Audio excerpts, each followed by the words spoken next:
मेरे पापा चक्की चलाते हैं और ज़्यादा कुछ नहीं, बस उसी से गुजारा होता है हमारा। और लाल जब भी मुझे पैसों की ज़रूरत होती थी, वो अपने खर्चे रोक कर मुझे पैसे दे देते, अपनी परेशानियाँ उठाते थे। बहुत सारे बच्चे ऐसे होते हैं जिनकी फाइनेंशियल कंडीशन अच्छी नहीं होती, मेरी भी अच्छी नहीं थी, पर मैं लगातार करता रहा। रिसोर्सेज नहीं थे मेरे पास, फिर भी मैं लगा रहा। फिर मेरे पास पढ़ने के लिए अगर कुछ था तो एनसीईआरटी की बुक्स थी। कहते हैं प्रतिभा संसाधनों की मोहताज नहीं होती। ये कहावत बाजिद हसन पर पूरी तरह सटीक बैठती है। पीलीभीत के गांव हरचुइया के रहने वाले हाजी मरहूम फ़कीर बख्श के नाती और अमीरुल हसन के बड़े बेटे बाजिद हसन ने नीट क्वालिफाई कर पूरे इलाके और गांव का नाम रोशन कर दिया। पिता ने मजदूरी कर बेटे को डॉक्टर बनाने का जो सपना देखा था, उसे बेटे ने पूरा कर दिया। बाजिद की कामयाबी पर पूरा परिवार पूरी रात खुशियों में डूबा रहा। देर रात आए रिजल्ट के बाद रात से ही बाजिद को बधाई देने वाले और दुआओं से नवाज रहे हैं। ताऊ नूर हसन ने बताया कि उनका भतीजा बाजिद काफ़ी होनहार है। उसने पीलीभीत के कॉलेज से इंटर में 71% नंबर लाने के बाद डॉक्टर बनने का सपना देखा और उसे आज पूरा कर दिखाया। बाजिद ने घर से ही ऑनलाइन पढ़ाई कर नीट क्वालिफाई कर सबको चौंका दिया है। सबसे पहले तो मेरा 12th हुआ था, काफ़ी टाइम हो गया मुझे 12th किए हुए। फिर घर वालों ने बोला था कि बेटा नीट की तैयारी कर लो, हमारा भी सपना है कि आप डॉक्टर बने। फिर आगे के मैंने यूट्यूब से पढ़ना स्टार्ट किया। 1 साल निकल गया, 2 साल निकल गए। ये मेरी जर्नी स्टार्ट हुई थी 2018 से। समय बीतता गया, 1 साल हो गई, मेरा अच्छा नहीं रहा। सेकेंड ईयर था तो मुझे BAMS मिला। फिर मैंने 2020 में तैयारी की थी, फिर मेरा MBBS तो नहीं हुआ, फिर मुझे BAMS मिलता रहा।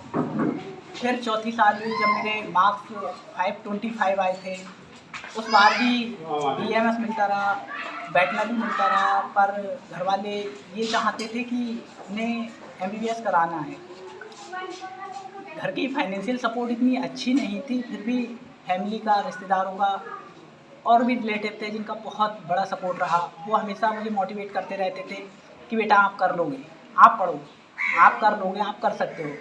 फिर इस बार फिर मैंने कोशिश किया, बहुत बार टूटने के बाद, कि जब 4 साल आपको हो जाते हैं, सिलेक्शन नहीं होता है, बहुत बहुत बुरा लगता है। फिर इस बार घर वालों ने हिम्मत दी और बहुत सहारा दिया कि आप करिए। सबसे पहले मेरे अम्मी और अब्बू और उसके बाद मेरे घर के फैमिली मेम्बर्स और जितने भी रिलेटिव्स हैं, उन्होंने बहुत सपोर्ट किया मुझे। मुझसे हमेशा ये कहते थे बेटा पढ़ते रहो, हो जाएगा हो जाएगा। ऐसी खुशी जिसे एक्सप्लेन नहीं किया जा सकता, बता नहीं सकते कि कितना अच्छा महसूस हो रहा है।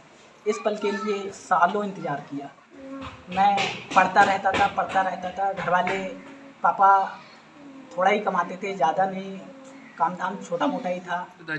मेरे पापा चक्की चलाते हैं और ज़्यादा कुछ नहीं, बस उसी से गुजारा होता है हमारा। और लाल जब भी मुझे पैसों की ज़रूरत होती थी, वो अपने खर्चे रोक कर मुझे पैसे दे देते, अपनी परेशानियाँ उठाते थे, पर मुझसे कभी ये नहीं कहा कि बेटा पैसे नहीं हैं। ऐसे ही सपोर्ट करते रहे और आज ये दिन है। मैं चाहता हूँ कि कंडीशन कैसी भी हो, बहुत सारे बच्चे ऐसे होते हैं जिनकी फाइनेंशियल कंडीशन अच्छी नहीं होती, मेरी भी अच्छी नहीं थी, पर मैं लगातार करता रहा। रिसोर्सेज नहीं थे मेरे पास, फिर भी मैं लगा रहा। फिर मेरे पास पढ़ने के लिए अगर कुछ था तो एनसीईआरटी की बुक्स थी, मैं उन्हीं को पढ़ता रहता था, यूट्यूब पर पढ़ता रहता था, टीचर्स के लेक्चर देखता रहता था। बहुत बार ऐसा हुआ कि ऐसा फील हुआ हमें कि हम पर नहीं होगा। 2 दिन हो जाते थे, 3 दिन हो जाते थे, 8 दिन हो जाते थे। फिर फैमिली के मेम्बर्स और रिलेटिव्स सपोर्ट करते थे कि बेटा करो, छोड़ने से कुछ नहीं होगा, आप छोड़कर कुछ नहीं कर सकते, अगर सपना देखा है तो उसे पूरा करना होगा और करने के लिए जितना टाइम लगे आप लगा दो और पूरी ईमानदारी से बस करते रहो, जो होगा देख लेंगे। सभी लोग बहुत खुश हैं, हमारी बस्ती के भी, हमारे फैमिली के भी और रिलेटिव्स भी। काफ़ी अच्छा लग रहा है और बहुत खुशी महसूस हो रही है, ऐसी जिसे एक्सप्लेन नहीं किया जा सकता।